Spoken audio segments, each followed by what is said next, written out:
Hello, everyone. My name is Darmae. My pronouns are she, her. I am a second-year psychology major, and I'm running to be your community and political affairs chair. Thank you. For the first question, you will have 30 seconds. In 30 seconds, describe the responsibilities of being a community and political affairs chair.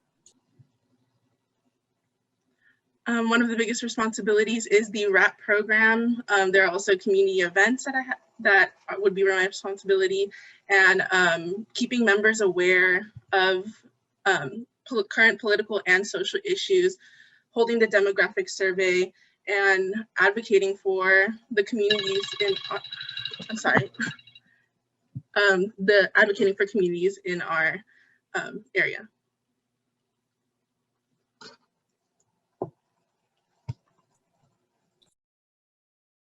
For the next question, you'll have 30 seconds to respond.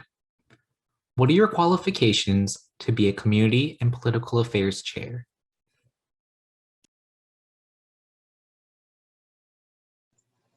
One of my qualifications is that I was a Genesis intern this semester. I have a general understanding of how cabinet works, or I've seen them run and organize together. I also think I am a pretty social person. I think I would do well at outreaching to other organizations. And I also have the passion and drive to understand and learn more from my community. For the next question, you will have 1 minute. What are your goals for the community and political affairs chair position next year?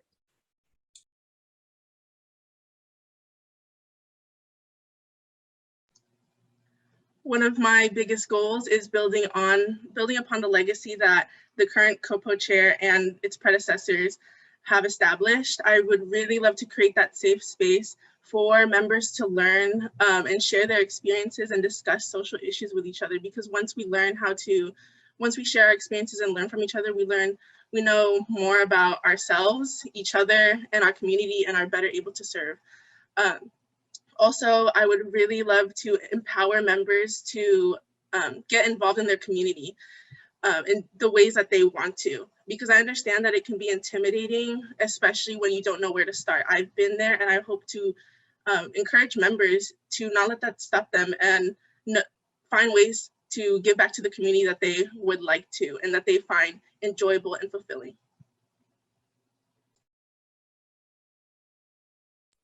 For this next question, you'll have 30 seconds to respond. How do you plan to collaborate with the other pillars?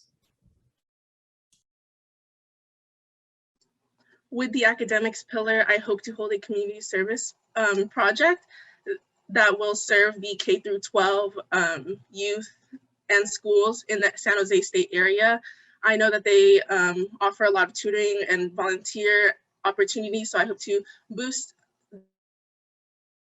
that awareness. Social chair, I hope to include them in the RAP program, give the members a little mini camp experience during that.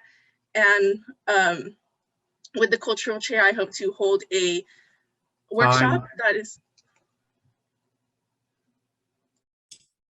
For the next question, you will have 1 minute. Identify one workshop, event, or initiative that a community and political affairs chair has facilitated. What did you learn from it, and how did it inspire you to pursue this position?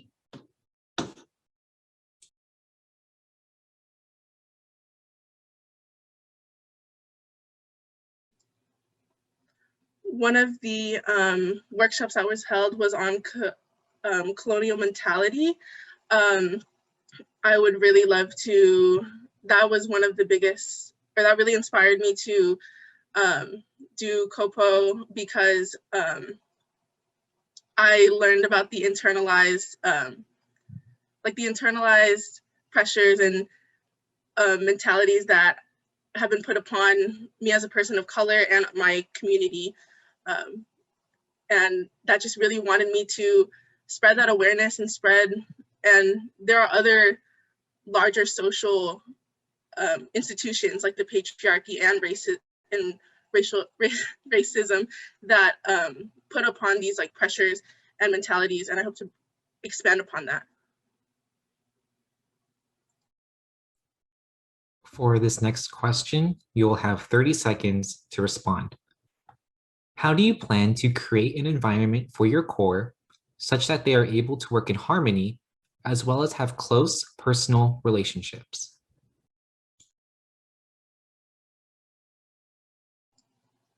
One of the things I would really like to do is establish boundaries, establish what are they comfortable talking about, especially since this is a political and centers on political and social issues. I would like to know what they're versed on, also just what they care about. Though we are core and cabinet members, we are people first, we are friends first. And I hope to bond with them outside of core meetings and understand their style of leadership, understand what they are willing to put. For this next question, you will have 1 minute. What are your plans for RAP next year, assuming it will be fully virtual?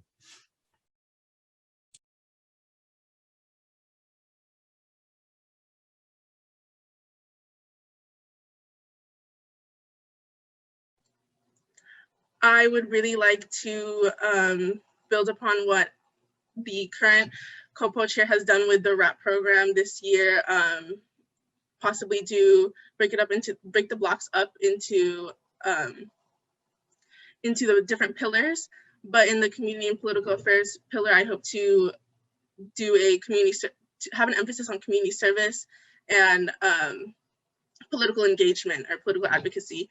Additionally, with the social aspect, I would like to do a mini camp program that would give members a sense of the camp program, what these programs have to offer. Additionally, with the academics, maybe we can hold a workshop that will bring more talk about the pressures that Asian American students typically face in their households from their parents. For this next question, you'll have 30 seconds to respond. What is one current issue in the Filipino American community that Akbayan members should know about and why?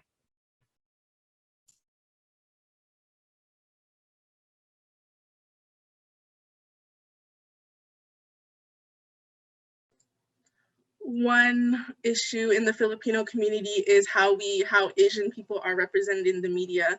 The way that we are represented is not representative of all Asian people and even the Filipino community. Not just the lack of representation, but how we're represented. It brings a sense of it makes us very homogenous and does not highlight the cultural nuances of Filipino people. Time. For the next question, you will have 1 minute to respond. How will you use your position to continue to keep topics like the Black Lives Matter movement and the Stop AAPI Hate initiatives relevant to our organization?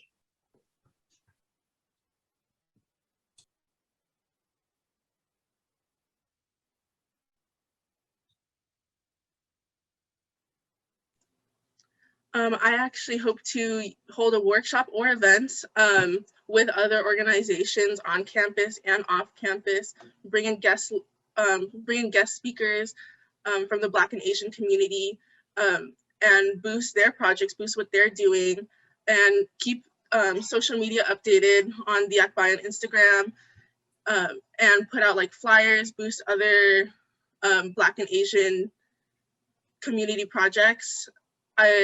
Hopefully with when we host these workshops, other organizations on campus are able to collaborate with Akbayan.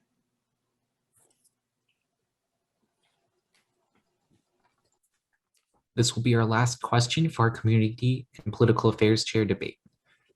You'll have 1 minute to respond.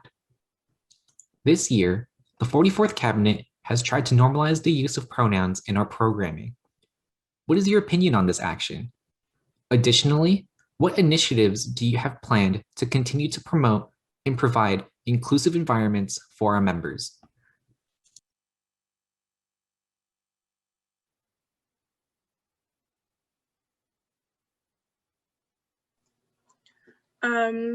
First, my opinion on the pronouns and the inclusivity of it is I'm for it.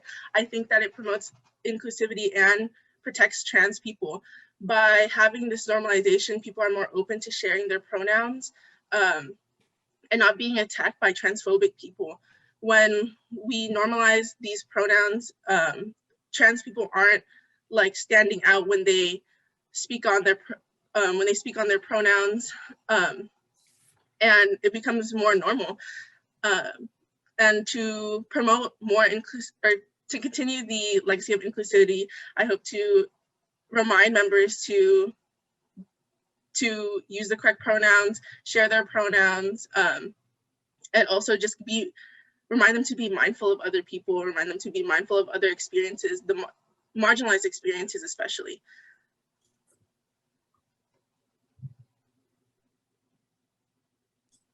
Thank you to our Community and Political Affairs Chair candidate. That concludes the debate for the Community and Political Affairs position.